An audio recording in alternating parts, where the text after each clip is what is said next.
welcome back to the WMR YouTube channel. Today you're joining me and Matt on our second ever van vlog, and today we're going back down to the NEC Motorcycle Live.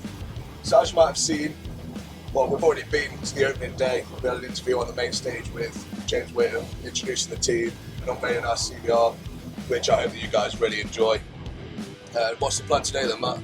We're going to go pick the bike up so we miss all the madness when the show closes this afternoon. And then I actually want to have a walk around and see the show because we didn't get to do anything last week. So it'd be nice to see some brands, see what people are bringing out, see what some companies want to have a chat with us as we did last week. But yeah, I just want to go and enjoy it today, and then we'll bring you some content from the show. We'll give our opinions on some stuff we've seen. So yeah, keep watching. I mean, it was pretty manic at the last show because, well, for starters, I kept on saying festival. I don't know why I kept on doing that. Festival. This is definitely a show. It is not a festival. Motorcycle Live is a show. Just bear that in mind. If I say festival later on, feel free to bring me down in the comments. I deserve it. But yeah, we're just going to have a wander about and we're just going to see actually what's there. Because it was pretty manic last time. Yeah, we had a main stage slot, which was fantastic. And we're really, really grateful for that. But it was directly in the middle of the day. So we kind of had a commitment to be on the stage at that time. But there's some really exciting things there. I mean, personally, I want to see the new V3 from Honda. Yep. I mean, a V3? What? Yeah. Why have they even done that? I don't know. But it's cool. And there's quite a lot of Chinese brands there that are kind of stepping into the market. And from what we're seeing, they actually look quite promising. They're not too bad. I'm a bit bummed out that the CF Moto stuff isn't there, but companies like Zontis and everyone else, they're there, so it'd be good to have a close look at what they're doing. Because, I mean, well, things from China, they've got a bad reputation, like they always have done. They have, yeah, but I think they're stepping up. Yeah, it's one of them where they've priced that competitively now, but they've not got the obviously the people backing them, so they want that people backing them, and then they're staying at the same price point. I mean, for example, look at the new Gixxer, 18, 19 grand for a bike that's still, what, underpowered and 11 years old. It's completely underpowered. Compared to that new CF Moto V4 at the same price with a brand spanking new V4 in it. I mean, I'm pretty sure that the newest GSX 1000 actually makes less power than the previous generation. Yep. Because of Euro and all the other, legal things that they've got to comply with. And it still looks the same. It's got wings, I think. Yeah. Did the old one have wings? I don't know. No. Correct me in the comments if needs be, but I'm pretty sure that the wings is the only new addition to it. Yeah. But what seems to be a theme so far with the fan vlogs is actually the weather. It's actually a bit better now though at the minute. Oh, we've driven through torrential rain so far. I don't know what it is. Every time we step in this van, the heavens decide to open. Yeah. I don't know why. I think it just knows. It knows. I mean, we'll see in Van Vlog episode 3 whether it carries on. We'll wait for the summer when we're in Spain. Oh yeah. Oh, we should probably tell them about that now. What, the Spanish test? Yeah, absolutely. Yeah, Spanish testing in March. We're not going to say much, but it'll be 4 days, 2 days in Almeria, 2 days in Andalusia, and I think Lewis is going to be on track. Yeah, you might catch me having a bit of a wobble about it. It will be a wobble about as well. So I personally have no track experience. I walk around with a camera, I take some photos, I make the photos look pretty, and that is about it. But I do have a bike of my own, and I just don't ride it on track. I've always been a road rider. So I mean, if you want to see me have a bit of a wobble around a Spanish track, then let us know in the comment section, and maybe we'll bring you some footage from that as well. And we'll put you in the same group as all us lot. I don't want to do that. I don't want to do that. I mean, stick me in novice and I'll be happy. Maybe I'll win novice. I don't know. Yeah. I mean, that's surely an achievement. Winning novice, maybe. A win's a win. Win's a win, it doesn't matter. It does not matter who it's against, a win is a win. Exactly. And I'm holding you to that as well. If I win novice, a win's a win. And you're not bullying me for it. We'll literally get you a little trophy as well for winning novice. But we're going to hit the roads. And in fact, we'll show you.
Well, welcome back to the van. So unfortunately, we didn't really get a lot of chance to actually make some content at Motorcycle Live. There's a lot of music that's going on, and you know, we don't want to start messing around with copyright and things like that. So we thought that we'd give a little rundown, a little summary of how Motorcycle Live was for WMR. So I'll let you go first. Yeah, really good. Compared to other shows, it seemed that little bit bigger. The Honda stand was great. That new V3R was wicked, wasn't it? Oh, yeah. That was wicked. I don't even know how that works. I don't know why they decided to go for a V3. It's just, I don't know, it's just a bit funky, isn't it? Yeah, they're just trying to get the same power out of smaller displacement, I suppose. But that was good. The Ducati stand was always nice to look at as well. We inquired about base costs on Ducati for future plans. So yeah, that was good to get some information on those. Other notables, Abba Stand as always, that was really good. They had our bike on there. We're working with them going forward. So you can actually see Abba products every round of the BSB. We'll have one of our bikes displayed on there. You know, make sure you take a look and make sure you give them some love, because, well, they helped us out massively. They gave us a slot for our bike so that all of you guys could come and see it. And as I said in the last vlog, they're just really good bits of kit. Like, if you want to actually work on your bike, you know, taking your forks out, you know, changing the rear shock, absolutely anything, even as much as tyres, just changing your wheels, you know, they are absolutely brilliant bits of kit. So going forward, we will be working with Abba, and whether it's during our bike build series, which that will be coming quite soon, so do stay posted for that. Yeah, they're just fantastic. But more on the V3. I didn't get to do much inquiring on how it worked, because I mean it was really busy. Yeah, like, it was. Today was really busy. It was absolutely rammed. Yeah, I wish that we'd have been able to hear it actually running. Yeah. Because, I mean, inline 3 sounds amazing, and we all love the sound of inline 3. You know, you've got the Triumphs, the MVs, you know, that really famous tone. But V3? The V, yeah, what's that going to sound like? It's going to be weird. I mean, they were playing with a V5, weren't they, with MotoGP a few years ago? Augusta's always, they're doing the V5, aren't they? Are they? I didn't even know that. Yeah, I saw some posts about it. MV Augusta sorting out a V5. In fact, that was noteworthy. There was a very nice bike on the MV stand. I mean, I'll try and include some photos of, you know, some notable things that we saw, but I honestly didn't manage to do an awful lot, because well, we were just wandering. We were talking around, you know, a bit of wheeling and dealing, a bit of talking to potential new sponsors. Yeah, so we've got some plans with Road Skins coming forward, and obviously Robert 151's approached us to do some help. So you might be able to see some team merch and some more team clothing coming out in the future. Which, by the way, if any of you are interested in merchandise, you know, just representing WMR, just let us know in the comments, because we might be able to sort things out. You know, we could probably do an introductory, quite cheap price for the people that want it first. Yeah, we've not actually got like a merchandise shop up and running yet, because everything's still getting sorted out. We're prioritising actual bike builds before anything, making sure everything's ready for the season to start. But we will be bringing a merchandise shop online, and it will be featured upon our website when that's fully launched. So that's going to be www.wmracing.co.uk. So make sure you go and check our website out. It's currently on there, but it is under construction, so there's not much to see at the minute. But that's where you'll find all our updates, information about riders, and upcoming merchandise. So big thanks to Creative 5 for helping us out with that. I mean, I have absolutely no idea what I'm doing with websites. I mean, I barely know what I'm doing with social media. I mean, everything is just, yeah, it's just so difficult to do that sort of stuff. So Creative 5 have really had our backs with that. I mean, you'll see them in the outro. We'll link them in the description if any of you guys want anything to do with, you know, media, if you want anything to do with marketing, you know, website creation, any of that, they can do all of that. But in terms of actually Motorcycle Live, you know, an Aprilia stand, yeah, that would have been nice. Aprilia, I were a bit upset that CF Moto didn't turn up as well, with all the big announcements they've been making in the world. It would have been nice to see some of their stuff there. I mean, the likes of Zontis and other Chinese brands were there. And to be fair, their prices, for what they are, you can see why they're getting more popular. Yeah, and I suppose that, considering that a lot of brands will actually use China to make their parts, I suppose that they're not worlds apart. You know, they're not massively different. No, that's it. The jury's out on that. I've never tried one. Yeah, it's like Marmite, isn't it? You either love it or hate it with that Chinese kind of brands, but I think they are up and coming, especially with CF Moto leading the way with some of the stuff they're doing and possibly pushing into MotoGP. I think people are going to start seeing exactly what these Chinese companies are capable of once they've got the backing behind them. Well, like I said though, a lot of the parts are actually made in China. Like the world's made in China, really, isn't it? So I suppose it's, you know, it's probably about time that they actually step forward and start making moves of their own. To be fair, they're actually quite good looking. You know, just walking around. I mean, they look like a bit of a hybrid. You know, one of them was basically a Ducati S1000 RR kind of. You can tell where they've took inspiration from other bikes, can't you? Yeah. Like, the front end of one looked like a Ducati, the back end of the same bike looked like an MV.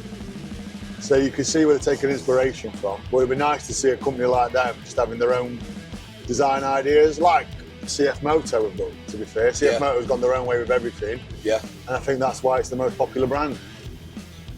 And I suppose that they're putting a little bit more into testing and they're putting a little bit more into marketing. You know, there's a lot of reviews of like the track things on there. There's a lot of just general things on YouTube. So I suppose that they're probably just going about it the right sort of way. They are, definitely, 100%.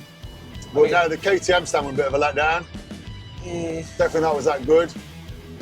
What else did we have? Kawasaki dominated it again because their stand was massive. To be fair, really reasonably priced as well for that new bikes. The X10, very much so. More competitive than the new Gixxer, 100%. Although, will it be more competitive on track? At that power level, no. Well, Suzuki, they've not really been on the superbike scene for a few years now. I mean, Brad Ray raced one in his debut season. I think that was build-based Suzuki, wasn't it? And build-based was still about, You know, that was going well, but then they just kind of fell off, which is quite a shame, really, because I mean, I personally, I'm a bit of a Suzuki fanboy. You know, I love GSXRs. Yeah, my childhood dream bike was a K5. Look, you like what you like, okay? But the K5 was just the absolute pinnacle of superbikes back in its day. So it's just a bit of a shame that they fell off. But I mean, the stand was quite good. Yeah, they had a history of the GSXR. Yeah. You know, all the way from the slab side. You know, the slingshot, the water cooled. Yeah, they had all of the GSXRs. So that was quite nice to see, actually. I did quite enjoy that. Cool. I mean, other notables as well. Norton. Wow. Yeah, that. Now they are some nice looking bikes. I've seen a lot of people commenting saying they look quite plain, but they are nice. Very nice. Plain's sometimes nice. Simplistic design, but done in a really high-end way. Yeah. It's kind of like a Sunday dinner, isn't it? It's not really got a lot going on flavour-wise. Like, it's not like a biryani or something like that. It's not bursting with flavour, but it's just good. Yeah. You know, it's homemade and it's good. Biryani. But the new Norton is spectacularly good looking. It is. It's a gorgeous looking bike, that is. The especially with the V4 as well. Oh, the colours.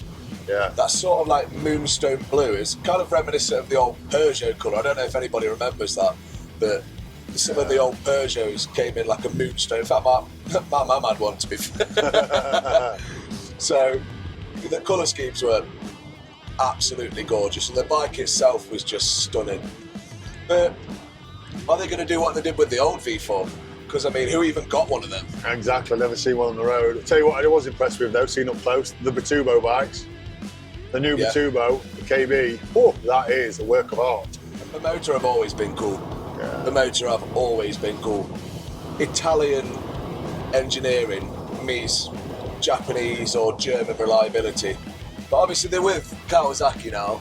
Yeah. So I'm personally a little bit disappointed in the motor. You know, it'd be nice. Stand-wise? No, not stand-wise, just in general, like what they're doing. Yeah. You know, they've got bikes that feature Suzuki engines, you know, Yamaha ones. I mean, there's even some BMW ones knocking about.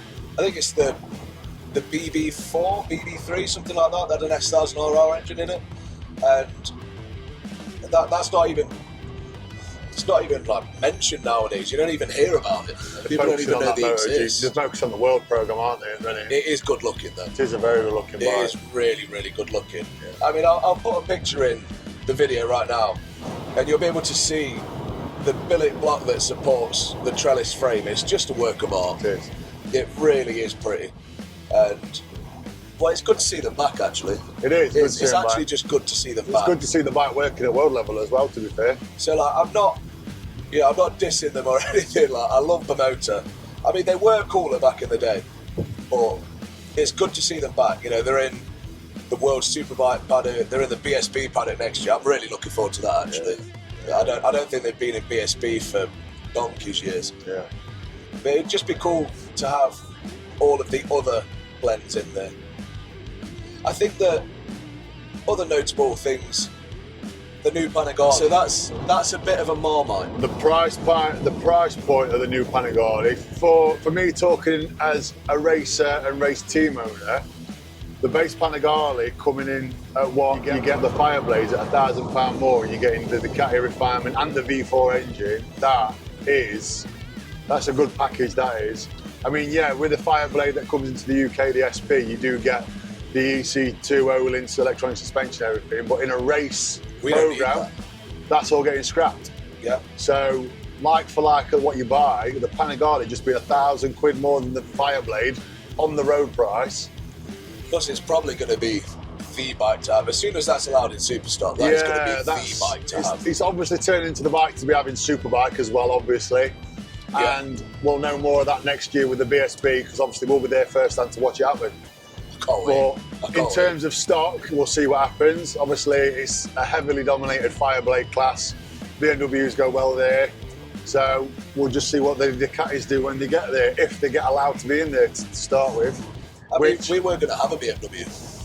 It was a choice between the Beamer and the Fireblades when I was first looking. Well, to be fair, when I was first looking to change from the R1 myself, it was a toss-up between the M1000 and the Fireblade.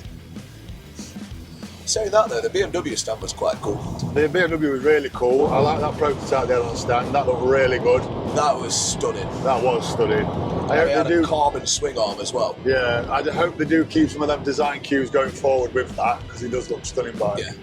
But it's what they'll actually be able to make work, I suppose, isn't it? That's it, yeah. So, I mean, prototypes are one thing, but the actual production bike are always going to be something different. Yeah. So, the jury's out on that as well.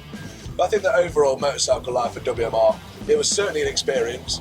I mean, you guys saw, oh, hopefully saw, the vlog for the first one. We managed to have a little bit of a walk around, but the day was dominated by the interview that we had with James Whitton, which was, that was a bit surreal, wasn't it? Crazy to see what, well, obviously I've met James Whitton a few times, done his track days, and obviously meeting him around the BSP paddock. But meeting Jack Bernicle as well, a voice you heard for so long in your youth watching BSP, finally get to meet the man in person, it was like, wow. I mean, I'm ashamed to say I didn't actually know his name. I know his voice, but I didn't even know his name. But as soon as he started speaking, it's like, oh yeah, I know exactly who that is. Yeah, soon clicked. It's all a little bit surreal, wasn't it? Yeah. They're just being up on the main stage and just showing you guys what we're about and showing you guys, you know, the bike. That was a little bit. So that was a personal highlight for me, cool. Seeing WMR on the main stage. And then people just coming up to us and says, "Oh, like they know who we are." And like we're just this little team just started. But yeah, there's a fair few people approached us, wanting to do business with us at the same time. But obviously, people fans of racing who have wished us luck as well. So that was really nice. The support means a lot. So everyone that's seen our current content, everyone that's commented on our last YouTube videos and things, we do really, really appreciate it. So a lot of work goes into it as well, so it is nice to see that. Yeah. But I mean, you guys are only part of it. We've obviously got some sponsors to thank as well. None of it would be possible without them. Aztec Oils, you can see them on the shirts. They're a massive sponsor of us, as well as Pro Race. You can see the boys there. And GB Racing, Aunty Sue's Daycare. None of it would be possible without these people. So I'll add all of those brands that sponsor us in the description. Just show them some love. If you want any protection products, go to GB. If you want a nice titanium exhaust, go to Pro Race. If you got any little whippersnappers knocking about that you want looking after, Aunty Sue's Daycare. We've got you covered. So literally for everything. Literally for everything. Whatever you might need, we've got somebody that can help you with it. So check out the description. But I think we're going to leave that van vlog there. And, well, we've been waffling a bit, to be honest. To be fair, I think these van vlogs are going to turn into van casts, where we literally just go on for an hour. That'd be quite cool, actually. The van cast. Let us know if you want to see a van cast. I don't know if I can be bothered to censor all of the things that had happened within an hour. I mean, luckily, Matt's been quite well behaved today, so I don't think I'll be having any potty mouth captions or motorbike noises to cover up any obscenities. Yeah. But no, thank you so much for the support, and thank you to all of our sponsors. Links will be in the description, and we'll see you in the next one. Bye bye.